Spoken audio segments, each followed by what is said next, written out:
Muchos prometen esperanza, prosperidad y bienestar. Pero ¿dónde podemos encontrar realmente la fuente de nuestra esperanza?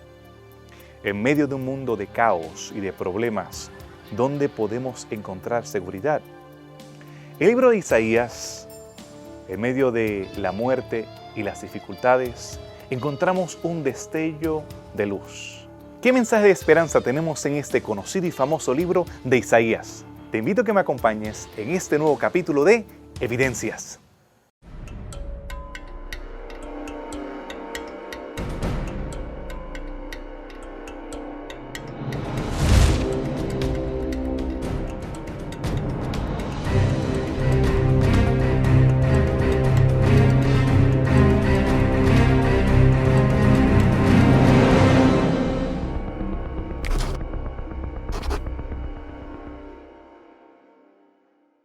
En el tiempo de Isaías había bastante prosperidad en Israel. El rey de turno era el rey Usías. Basado en los demás datos que encontramos en otros libros de la Biblia, vemos que Usías se establece en una época su reinado donde hay mucha prosperidad. Logra tener control de rutas de caravanas en este periodo, así que podemos imaginarnos un estado de buena prosperidad económica. Sin embargo, siempre ha habido un contraste, porque en los momentos en que mejor ha estado la economía de Israel, creo que la única excepción pudiera ser David y Salomón en algún momento, son los periodos también donde hay una declinación espiritual o un abuso de poder. Y esto es ciertamente parte de lo que cuestiona el libro de Isaías, donde vemos tanta injusticia, incluso cuando Isaías hace el llamado de ay de los que hacen injusticia, y empieza a hacer todos estos ayes sobre toda esta injusticia social que se encuentra en el reinado de Usías. Isaías es llamado a su ministerio. Obviamente el pueblo de Israel piensa que está haciendo las cosas bien porque está en un momento de prosperidad económica, política y militar. Sin embargo, al mismo tiempo es una época de mucha idolatría y de mucha corrupción, inclusive la práctica de injusticia dentro de Israel. Y Isaías se encontraba en un momento bastante difícil con respecto a la vida espiritual, porque cuando él ingresa al templo, Dios le muestra una visión donde le hace ver que Judá estaba en problemas espirituales. Había mucha carencia de fidelidad a Jehová. Y lo más interesante es que la arrogancia del pueblo y sobre todo de sus líderes es tan grande que Dios en su mismo llamado le dice a Isaías: vas a hablarle a un pueblo que no va a escuchar y un pueblo que no quiere ver. Por lo tanto, es un mensaje. Isaías sabe de antemano que el mensaje no va a ser bien recibido, sino que va a ser rechazado en forma inicial. Cuando Isaías hace el llamado de ay de los que hacen injusticia, y empieza a hacer todos estos ayes sobre toda esta injusticia social que se encuentra en el reinado de Usías, vemos que sí es un ambiente de prosperidad económica donde pareciera ser que no hay ningún peligro inminente. Incluso hablar de algún enemigo o de algún juicio cercano realmente sería un mensaje disonante con lo que se pudiera percibir en el momento, y por eso el cuestionamiento de los profetas va hacia la justicia social. O sea, si este estado de prosperidad se fundamenta sobre la injusticia social, lo que viene definitivamente va a ser juicio y castigo o destrucción de parte de Dios, que no espera que nuestra prosperidad esté basada sobre el abuso y la explotación del oprimido. Por lo tanto, es un contexto nuevamente de la época monárquica de Judá, pero es un contexto donde políticamente y económicamente Judá está muy bien. De hecho, inclusive haciendo alianzas con poderes mundiales como Asiria, pero que al mismo tiempo espiritualmente anda en una decadencia bastante acelerada. Isaías se encontraba desconsolado. Había muerto el rey Usías. El rey Usías había sido un rey fiel y las ganancias en el campo de batalla habían sido grandes. Se habían restaurado algunas de las ciudades, murallas habían sido restablecidas, y Usías, que había sido un gran rey, tenía como hijo y corregente a Ahaz. el cual no era un hombre fiel. Ahora Isaías teme y se encuentra desconsolado, probablemente cerca del altar del holocausto, en el templo de Jerusalén. Pero ahora, como en uno de esos sueños que tratamos de alejarnos, pero seguimos en dirección contraria hacia donde queremos ir, él se da cuenta que se está acercando al Santo de los Santos y se abren las puertas. Y él entonces se encuentra en el Santo de los Santos, donde se supone que él no esté. Él es de la tribu de Judá. Lo mismo le había pasado a Usías. Usías, un hombre fiel, pero en un momento de arrogancia, él se había tomado la libertad de entrar al lugar santo a ofrecer incienso. A pesar que quería alejarse, él estaba allí y ahora escucha voces. Kodesh, Kodesh, Kodesh. Santo, santo, santo. Pero no son las voces de los levitas. Son voces impresionantes que hacen que se sacuda el templo. Isaías, con terror, reconoce que no se encuentra en el templo terrenal, sino que una teofanía se encontraba en el templo celestial. Y ahora no eran sacerdotes mortales los que estaban a su alrededor, sino serafines, resplandecientes en hebreo, que pasaban a su lado, 6 alados, resplandecientes, poderosos, y ve el impresionante candelabro, el menora, la luz misma.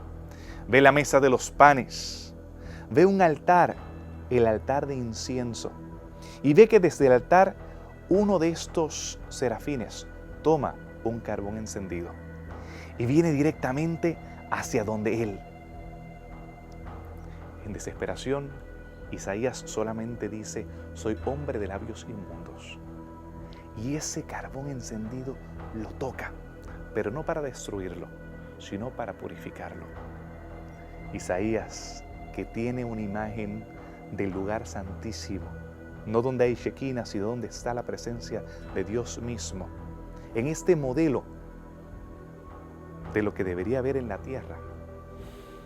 Entonces Isaías responde al llamado. ¿Quién? ¿A quién enviaré? Heme aquí, envíame a mí. Este es el momento cuando Isaías cambia su parecer, no con aire de superioridad. El tono de sus predicaciones es diferente. Ahora él ha aceptado el llamado profético. El llamado de Isaías, interesantemente, aunque no está ubicado tan rápidamente en el libro, porque lo encontramos ya en el capítulo 6 del libro que entendemos, él escribe, es interesante porque ciertamente es un llamado muy especial, pero sigue ciertos patrones que tienen el llamado de otros profetas del Antiguo Testamento. Vemos que hay una manifestación de una teofanía, ¿verdad? Una manifestación de Dios, por medio de la cual se lleva a cabo un diálogo, hay un reconocimiento de su condición caída, pero finalmente hay una invitación divina para ser el vehículo de este mensaje. Una situación muy similar incluso encontraríamos con el llamado de Moisés, y muchos ya han tratado de establecer una forma de género de llamado, donde vemos que estas características se repiten en el llamado de varios profetas. Así es que aparece el capítulo 6 de su libro, una descripción de lo que el profeta ve y de cómo él se siente frente a la presencia de Jehová. Él dice de sí mismo: yo soy un hombre de labios inmundos que habita en un pueblo inmundo. O sea, él sabía que el ver a Dios directamente siendo el pecador era prácticamente símbolo de morir. Iba a morir totalmente porque no podía estar como pecador inmundo ante la santidad de Dios. Por lo tanto, es un llamado bastante drástico. Y cuando los labios de Isaías son ungidos a través del carbón encendido, entonces Dios le hace el llamado, y es cuando le dice que va a hablar un pueblo que no lo va a escuchar. O sea, es un mensaje que prácticamente dice: el mensaje va a caer en sacos rotos y se va a ir, no lo va a escuchar nadie. Y es en ese contexto, justamente esa es la forma en que Isaías es llamado. Es un profeta que es llamado con una adversidad ya predicha en su ministerio, sabiendo de que en algún momento en su ministerio sus palabras no van a ser escuchadas, sus exhortaciones no van a ser seguidas y por lo tanto va a enfrentar bastante oposición. Isaías experimenta una de las teofanías más impresionantes que encontramos en las escrituras hebreas, cuando él pudo estar ante la presencia del Todopoderoso. Eso marcó su vida, cambió el tono de su ministerio. Ahora encontramos a un hombre humilde, un hombre que hace llamados de misericordia y que proclama esperanza. En medio del caos político que se ha de desatar una vez muere el rey, tenemos que entender qué estaba pasando en el horizonte, qué estaba sucediendo entre los vecinos de Judá, para poder vislumbrar la importancia de la esperanza en este hermoso libro. Les invito a permanecer con nosotros para poder entender y estudiar más profundamente el contexto de Isaías.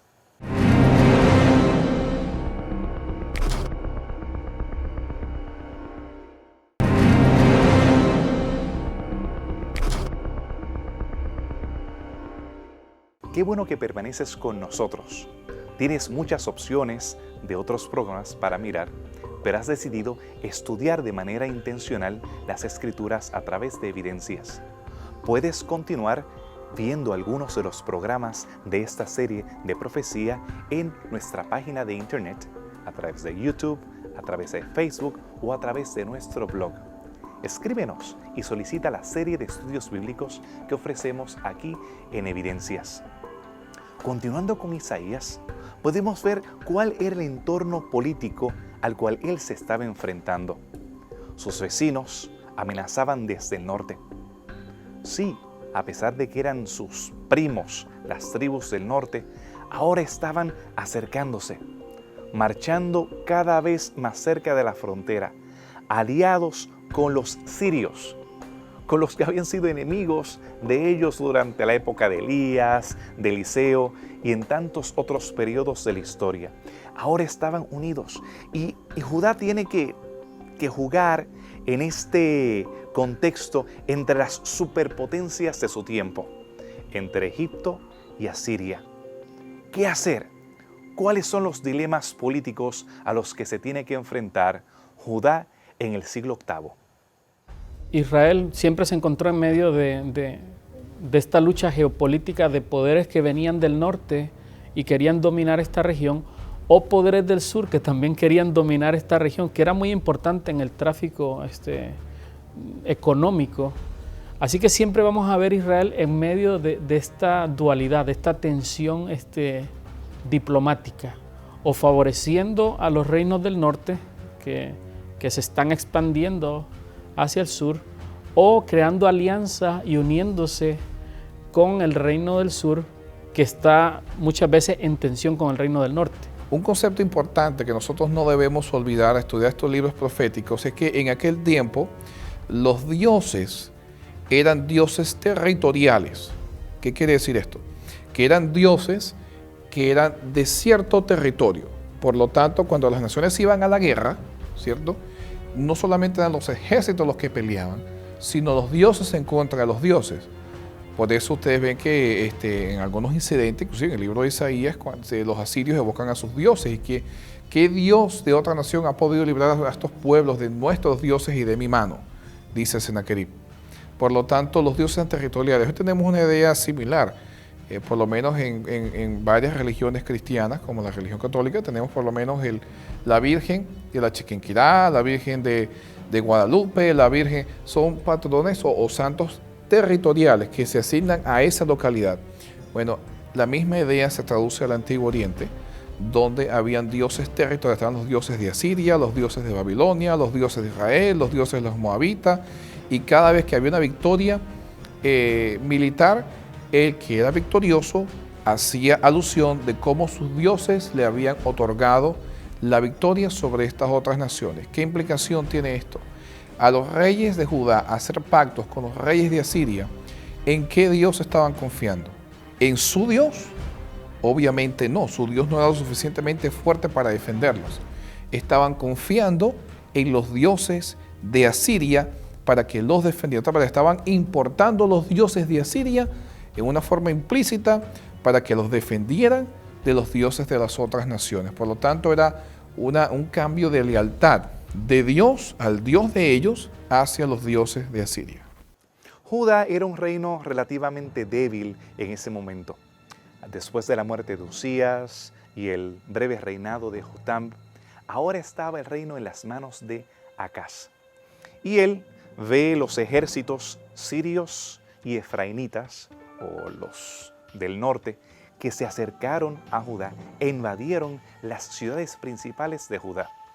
Parece que este rey es un rey bueno, es un rey fiel, porque en el capítulo 7 de Isaías vemos que Isaías llama al rey y le dice, pide una señal para mostrar la fidelidad del Eterno, el Todopoderoso.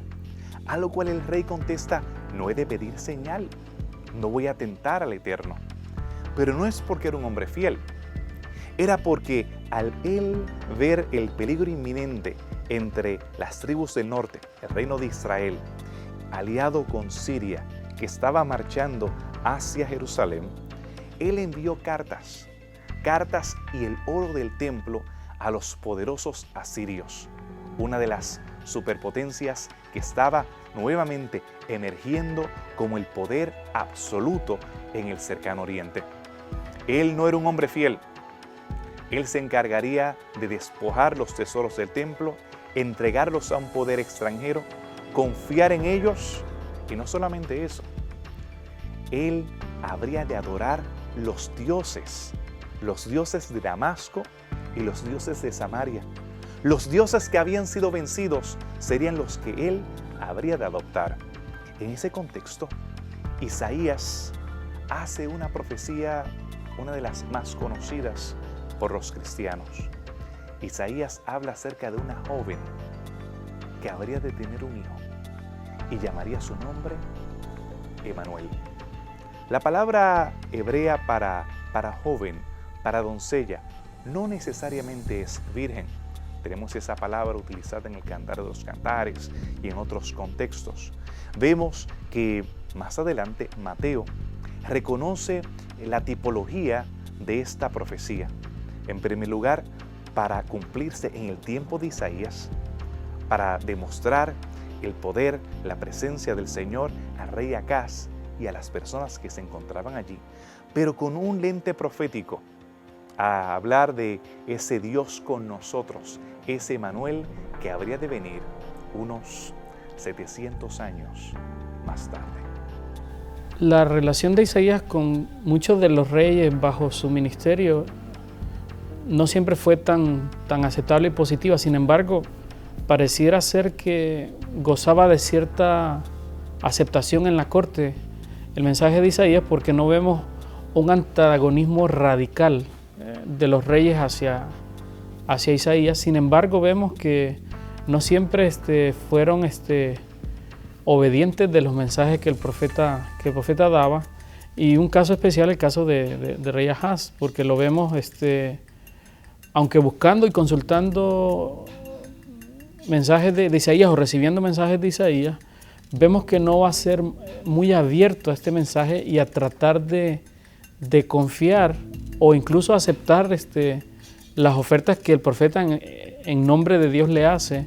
Acaz es un rey que promueve la idolatría, a pesar de que obtiene un favor o un estatus económico para la nación, político, económico y militar bastante sustentable, sobre todo basado en las alianzas con países extranjeros, sobre todo Asiria.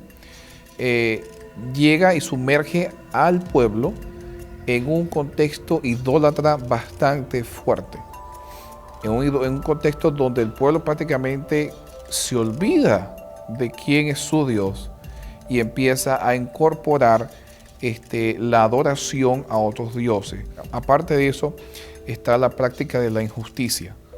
Acaz es un rey bastante injusto, un rey que toma posesión de lo que quiere, como quiere, que usa la fuerza para someter a aquellos que no están de acuerdo con él, y llega a convertirse en un rey bastante injusto. Es en medio de esta comunicación entre Acaz y Isaías, que vemos la declaración o el anuncio de esta profecía mesiánica tan querida para los cristianos, que es el anuncio del nacimiento de Emmanuel.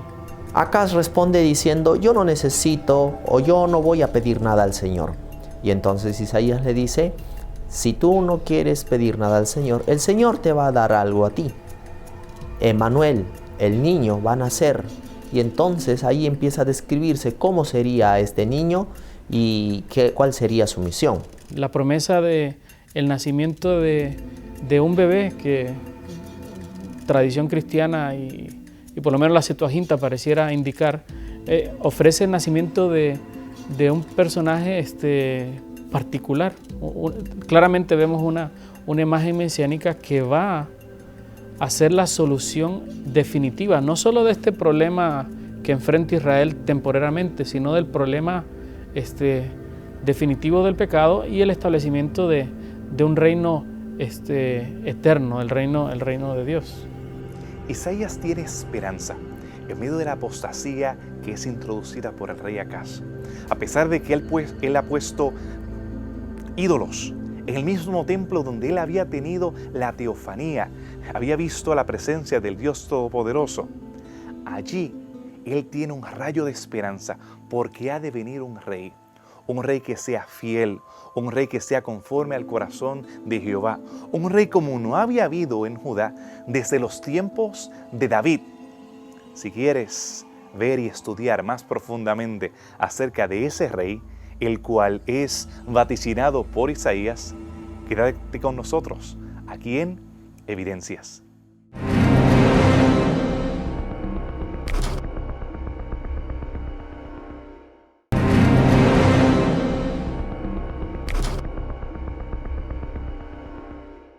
Qué bueno tenerte nuevamente con nosotros, aquí en esta serie acerca de profecías en Evidencias. Te recuerdo que visites nuestra página en Facebook o puedas ver algunos de los episodios que hemos presentado hasta ahora acerca de los diferentes profetas.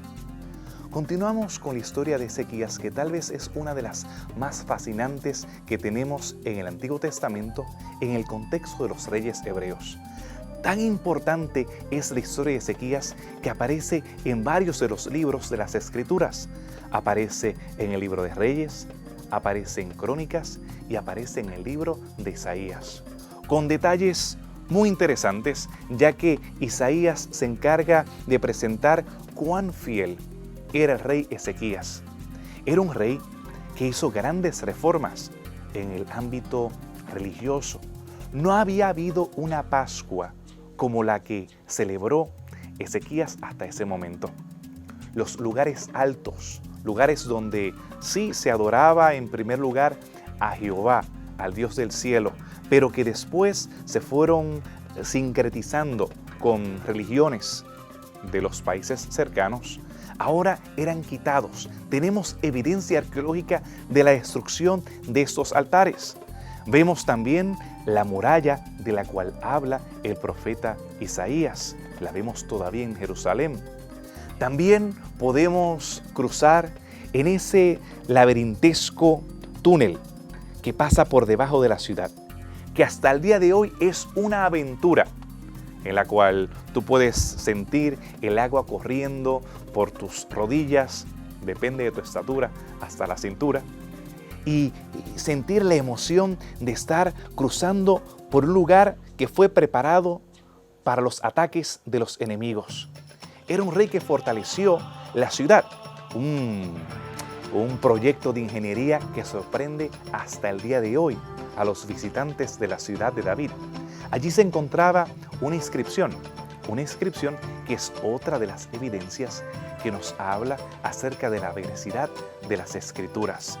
Así que la historia de Isaías y la historia de Ezequías está llena de evidencias, de diferentes elementos que nos hacen ver cuán importante fue este rey.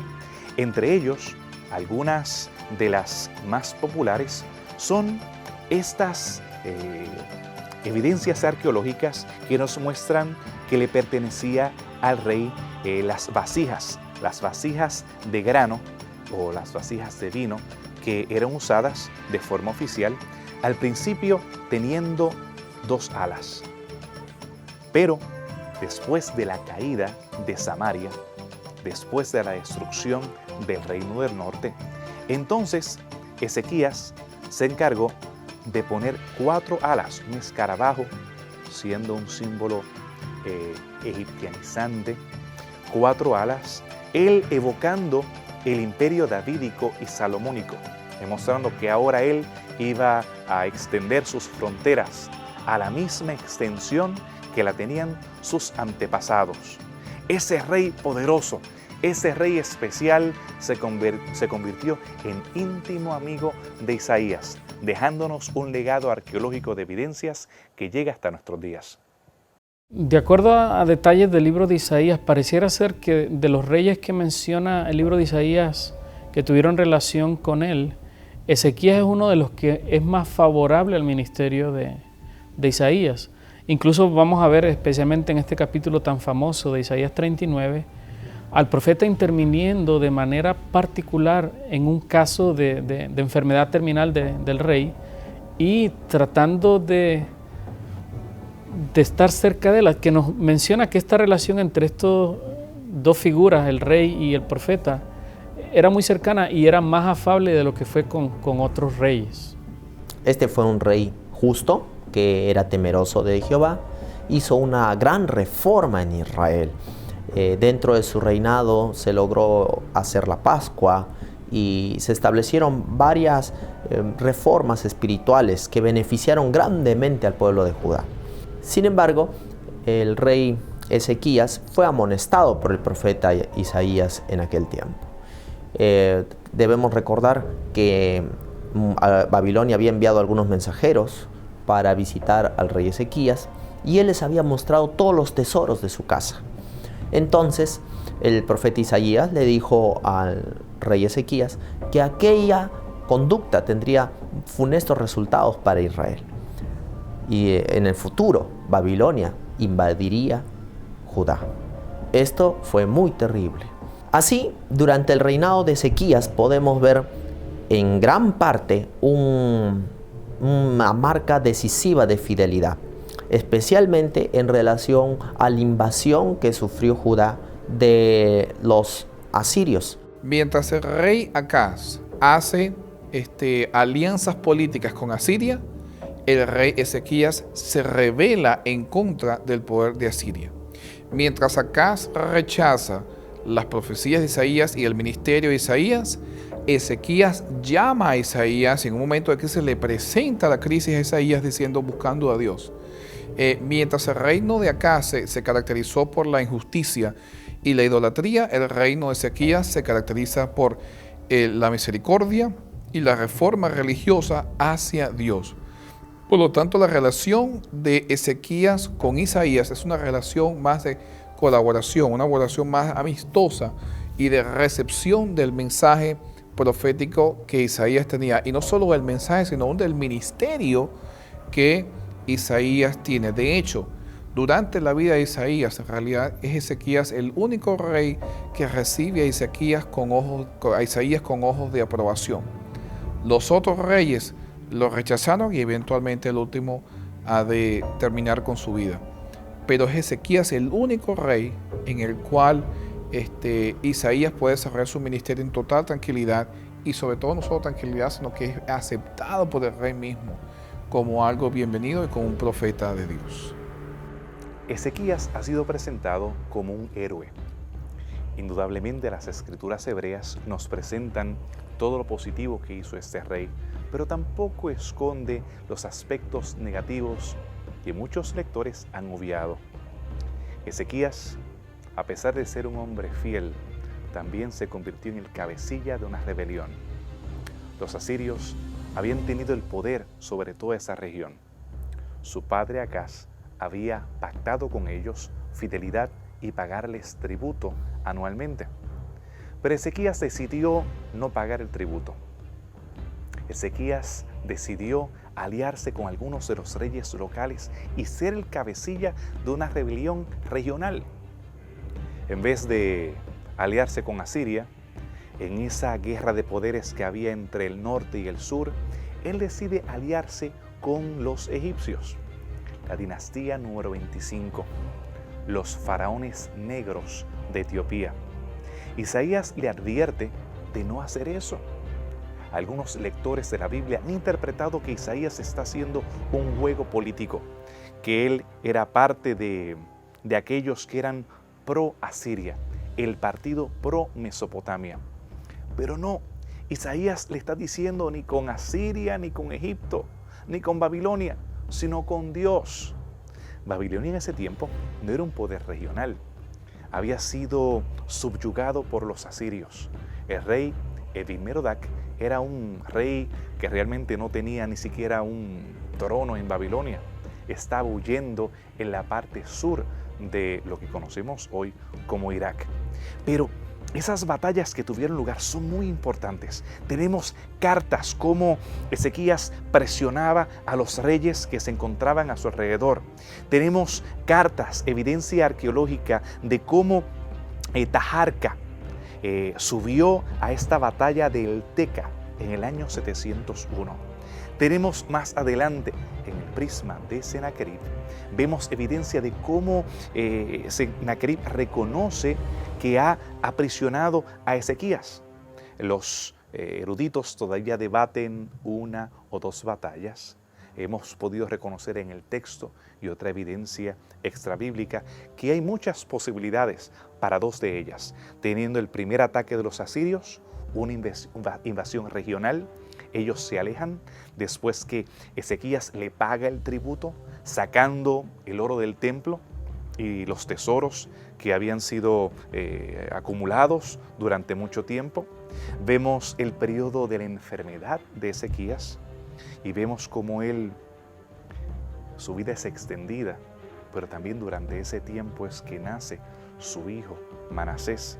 Vemos esta segunda invasión de los asirios y tenemos cartas, óstraca, evidencia de cómo pedían auxilio una ciudad a la otra, siendo tal vez la más trágica de las escenas la que vemos en Laquis. Ahí vemos en los paneles de los asirios la evidencia de cómo eran impalados los judianos. Vemos cómo eran sus manos cortadas, vemos montículos de cabezas, vemos al rey en su trono, todo como un horrible recuerdo de las escenas que se vivieron allí. Así que Ezequías, aquel hombre que había sido fiel, él confió más en las armas que en el Señor, hasta ese punto crítico que había perdido sus ciudades principales. Es entonces que él va donde Isaías, y en vez de decirle, Isaías, vete tú y ora a tu Dios, ahora él presenta las cartas de estos que se burlan del Dios del cielo.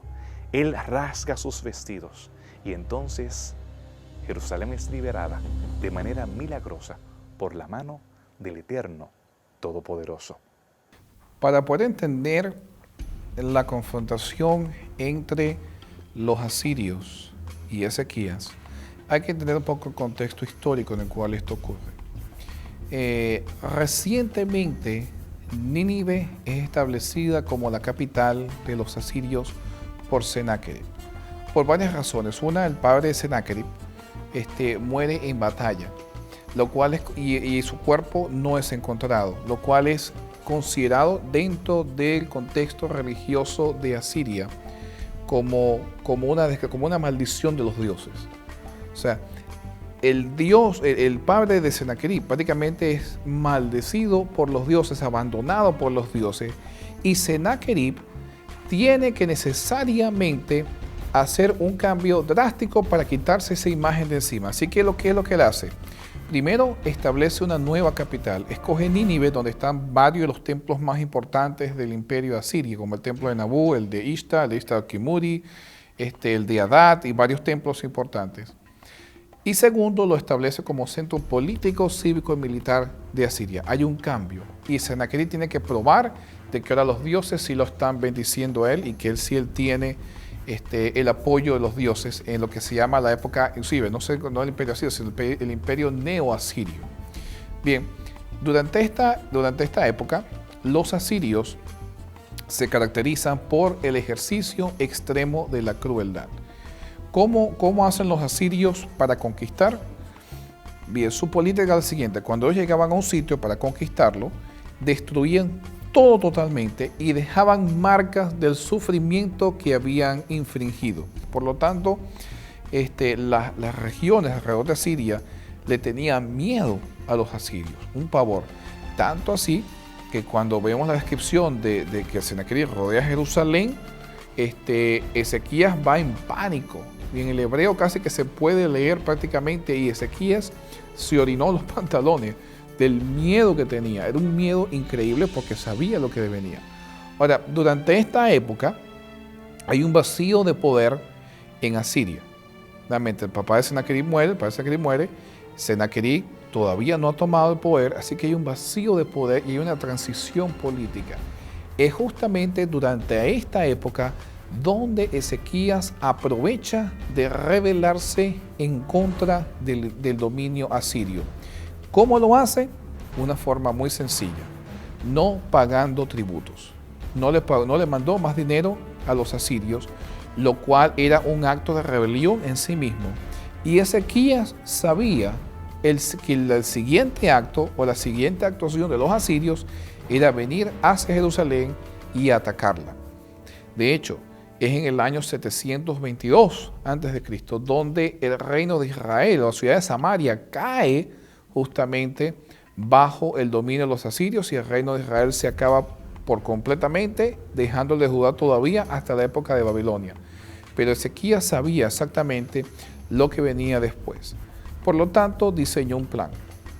Y diseñó un plan para poder subsistir mientras el ejército asirio rodeara la ciudad de Jerusalén. ¿Y qué fue lo que hizo? Bueno, logró construir un túnel para traer agua desde afuera de la ciudad hacia adentro de Jerusalén, un túnel clandestino que no lo pudieran encontrar los asirios y que permitiera que los habitantes de la ciudad se pudiesen quedar por muchos días dentro sin tener que salir, de manera de que los asirios estuviesen afuera y eventualmente se cansaran y se fueran, y los demás estuviesen resguardados dentro de la ciudad, de la muralla de Jerusalén. Aquí en el Museo de Arqueología de Sifringhorn tenemos una réplica justamente de la inscripción que graba la construcción de este túnel por el rey Ezequías. Si ustedes ven aquí a mi izquierda, pueden ver la réplica. Está escrita en lenguaje paleohebreo y data la construcción o relata a la construcción o el episodio de la construcción de un túnel de 533 metros de largo que da justamente a lo que se llama la piscina de Siloam, donde el agua finalmente llegaba y era usada dentro de Jerusalén, y ahí el nombre de la inscripción y del túnel de Siloam, y la inscripción de Siloam, la cual fue descubierta en 1880 y luego redescubierta por Sifringhorn, el padre de la arqueología adventista. Lo importante de esta inscripción justamente es el hecho de que se correlaciona con el incidente histórico en el cual Sennacherib rodea o sitia la ciudad de Jerusalén, y Ezequías, en previa preparación a la amenaza de Asiria, logra construir este túnel esperando que los asirios vengan a atacarlos y para poder mantenerse dentro de la ciudad sin tener que salir y poder eventualmente resistir la invasión de Asiria. Así que es la inscripción de Siloam que se encuentra hoy en día en el Museo de Istambul en Turquía. Dentro del relato bíblico encontramos de que nos dice que la razón por la cual Sennacherib regresa a Nínive es el hecho de que Dios, cuando en forma milagrosa, hace que su ejército perezca. La Biblia habla de 180 y pico mil de hombres que perecen del ejército de Sennacherib. Y entonces dice que se levanta y se va.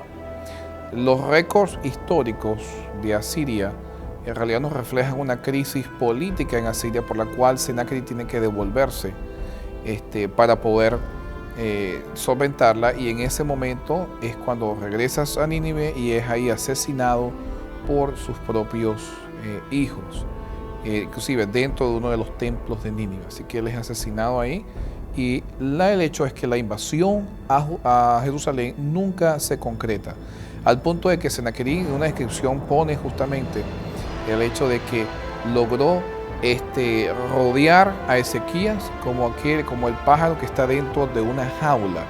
Sin embargo, nunca hace mención de que logra conquistar a Jerusalén.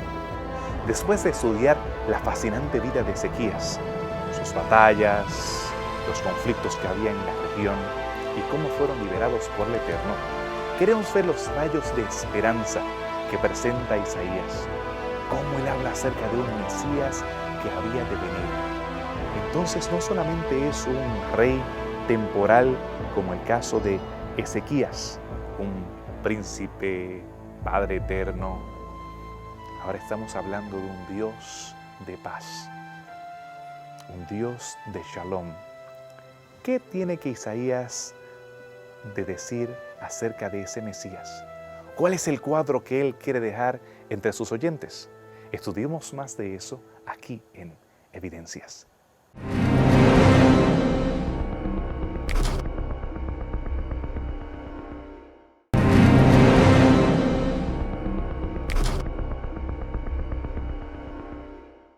Qué bueno que permaneces con nosotros y has estado haciendo preguntas a través de nuestra página en Facebook. Puedes seguirnos a través de la misma y también ver algunos de los episodios que hemos presentado hasta ahora acerca de profecía en YouTube. También tienes la oportunidad de solicitar los estudios bíblicos que estaremos a gusto de poder enviártelos.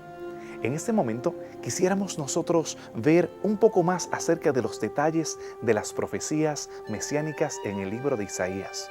Algunos eruditos han creído que son varios los Isaías, no uno, sino varios los Isaías. ¿Qué cuadro tenemos de la unidad de Isaías? ¿Cuál es el perfil que tenemos del Mesías? ¿Será solamente el Mesías victorioso? ¿O tenemos otras escenas o otros cuadros acerca del que había de venir?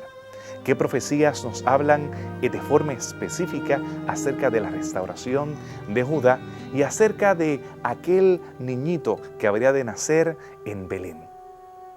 El final del ministerio del profeta Isaías no lo tenemos reflejado ni en su libro, ni en los récords de los reyes de Primera y Segunda de Reyes o de las crónicas de los reyes de Israel.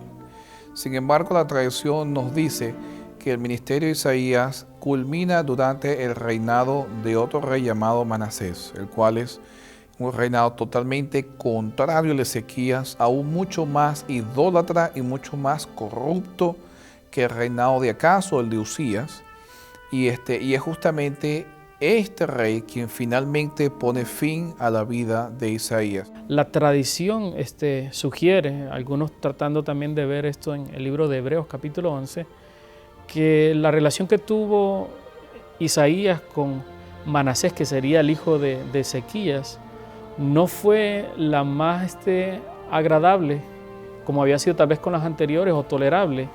Y muchos sostienen de que Manasés, el rey Manasés, finalmente manda a matar a Isaías e incluso lo aserra, y algunos consideran que la declaración de Hebreos capítulo 11, cuando menciona algunos fueron aserrados, es una referencia a esta tradición que puede ser definitivamente cierta en la tradición judía, de que esa fue la manera en que el profeta Isaías pues finalmente terminó bajo el castigo o la condena de este rey que la Biblia lo identifica como uno de los reyes más impíos que tuvo Israel.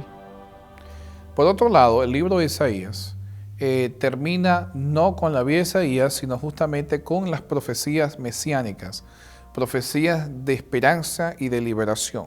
En el capítulo 53 de Isaías es un capítulo muy bien conocido por la descripción que se hace de los sufrimientos que tendría el Mesías, Jesús, por nuestros pecados.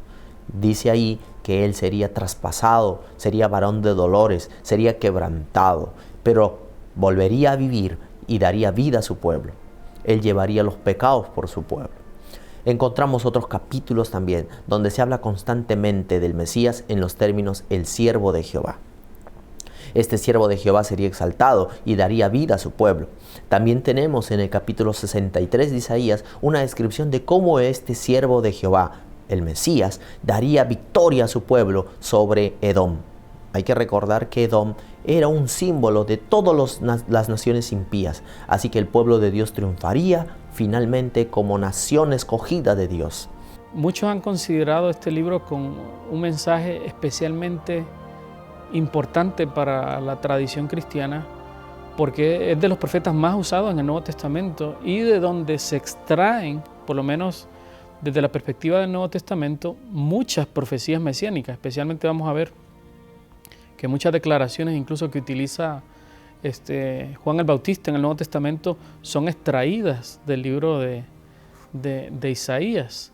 Jesús también hace declaraciones sobre su ministerio profético y mesiánico, haciendo ver que lo que él está haciendo es un cumplimiento de profecías que se encuentran en el libro de Isaías. Es del libro de Isaías donde tenemos expresiones como el hecho, si tus pecados fueren como el rojo carmesí, serán emblanquecidos como la blanca lana; si fueren verdes como la grama, serán emblanquecidos como la nieve; serán echados a los fondos de la mar.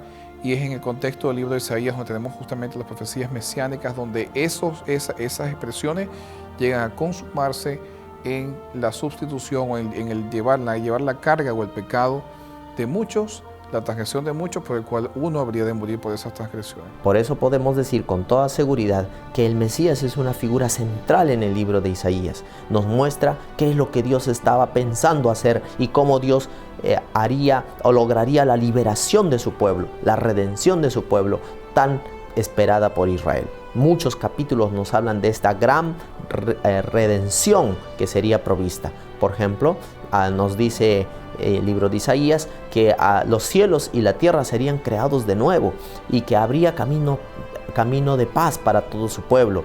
Habría prosperidad, no habría más muerte. Toda la tierra estaría completamente bendecida por la liberación que Dios haría para su pueblo. El cuadro del Mesías que reconocemos en Isaías es diferente al Mesías triunfante que tal vez tenía algunas personas en mente. Ahí Isaías habla acerca de un Mesías sufriente. Los eruditos utilizan el término Yom Yahvé para hablar acerca del día del Señor, pero al hablar del Mesías sufriente hablan acerca del Eved Yahvé, el siervo de Jehová. Y ahora, en vez de pensar en 3 Isaías, como algunos eruditos proponen, viendo el cambio que hay entre las imágenes del Mesías y demás en el extenso libro de Isaías, encontramos en el año 1947 la evidencia de un rollo, no 3 rollos, un rollo para el libro de Isaías. Vemos que el libro no estaba dividido en varios pedazos, sino que tenemos este rollo extenso que se encuentra exhibido en el santuario del libro en Israel. Una copia, ya que el original es guardado de manera muy cuidadosa. Allí podemos ver las profecías en su totalidad, las cuales hacen eco en el Nuevo Testamento. Se presenta que el Mesías no solamente era un rey, sino que el Mesías iba a sufrir hasta el extremo, por amor a ti y por amor a mí. Quizás una de las aplicaciones más importantes que se puede aplicar el libro de Isaías a nuestra actualidad hoy en día es el hecho de que nosotros podemos, a pesar de que andamos en épocas espiritualmente oscuras, donde el conocimiento de Dios se quiere evadir, donde hay momentos difíciles que se están enfrentando espiritualmente, donde el secularismo está creciendo, donde el escepticismo se aumenta aún más, nosotros podemos literalmente hacer como Isaías, aún en tiempos de oscuridad espiritual, confiar en Dios. Nuevamente, justamente en los momentos más cruciales de la vida de Isaías, donde muchas de estas profecías más hermosas logran salir. Y es justamente en el contexto de el pueblo está totalmente desviado, el reinado está en total pecado, la idolatría está aumentada, donde surgen las promesas y las profecías de restauración y del siervo de Dios. Por lo tanto, una de las explicaciones importantes es que nosotros, a pesar de que andemos en épocas espiritualmente difíciles, podemos confiar en Dios porque Dios ha de traer restauración y Dios ha de traer y enviar a su siervo para que podamos ser redimidos. Algo que nosotros necesitamos rescatar para hoy es que Dios nos ama, es cierto, nos ama mucho, pero aborrece el pecado y vendrá para destruirlo. Por lo tanto, el pecado es algo muy peligroso de lo cual nos tenemos que alejar y al mismo tiempo podemos estar seguros que la salvación del Señor es segura. También vemos en Isaías un avance sobre este concepto de universalidad, donde la salvación no solo va a ser ofrecida al pueblo de Israel o es dada para el pueblo de Israel. Vemos un mensaje donde la intención es que este mensaje de Dios quería que fuera llevado al mundo entero. Lo vemos en declaraciones como en Isaías 56, donde cuántas iglesias cristianas hoy día utilizan esta expresión que se encuentra ahí, que mi casa será llamada casa de oración de todos los pueblos. Es una declaración que encontramos en el libro de Isaías. Otra aplicación importante, pienso yo, para nosotros ya como cristianos, es el hecho de que a lo largo del libro de Isaías, y como reflejamos en la época histórica donde Isaías vivió, desde Usías hasta Manasés, vemos la realidad de la inmensidad de los pecados del pueblo de Israel. Sin embargo, Dios proveyó un camino para que sus pecados fuesen perdonados, limpiados, lavados y eliminados. Lo vemos desde los primeros capítulos del libro de Isaías, donde se presentan las expresiones como tus pecados serán blanqueados, tus iniquidades serán perdonadas, como vemos la promesa del siervo llamado Emmanuel, consejero, admirable de fuerte, príncipe de paz, hasta el final del libro de Isaías con Isaías 53 y aún en los últimos libros de Isaías, donde se habla de la restauración del pueblo de Dios, donde dice que de sábado a sábado y de mes en mes iremos todos a adorar a Dios. Por lo tanto, la promesa de restauración y perdón de pecados es constante. Dios quiere lavar nuestras iniquidades, Dios quiere limpiar nuestros pecados y ha provisto el camino para que nosotros podamos ser lavados de nuestras iniquidades y podamos volver al Dios que nos creó, que nos salvó y que hoy en día nos ofrece redención. En medio de la muerte, en medio del dolor, en medio de la crisis política o económica, en medio de la enfermedad, encontramos esperanza. Isaías pudo experimentar la esperanza en los momentos más críticos y dolorosos de la experiencia de Judá. Isaías pudo anunciar acerca de un Mesías que iba a cargar nuestros pecados, que por sus llagas nosotros seríamos curados. Presenta a un siervo sufriente, uno que estuvo dispuesto a cargarlo y soportarlo todo por amor a ti y por amor a mí. No estás sola. En medio de la confusión, no te encuentras alejada de la esperanza, sino que el Mesías se encuentra a tu lado y te dice: yo sufrí lo que tú sufriste. Yo he sufrido más de lo que tú has sufrido. Este mensaje de esperanza que tenemos en Isaías es el que te garantiza que tendremos salvación eterna. Que Dios te bendiga, que puedas reconocer la evidencia de su amor en tu vida, que puedas aceptarle como tu Salvador personal y que puedas disfrutar de esa esperanza.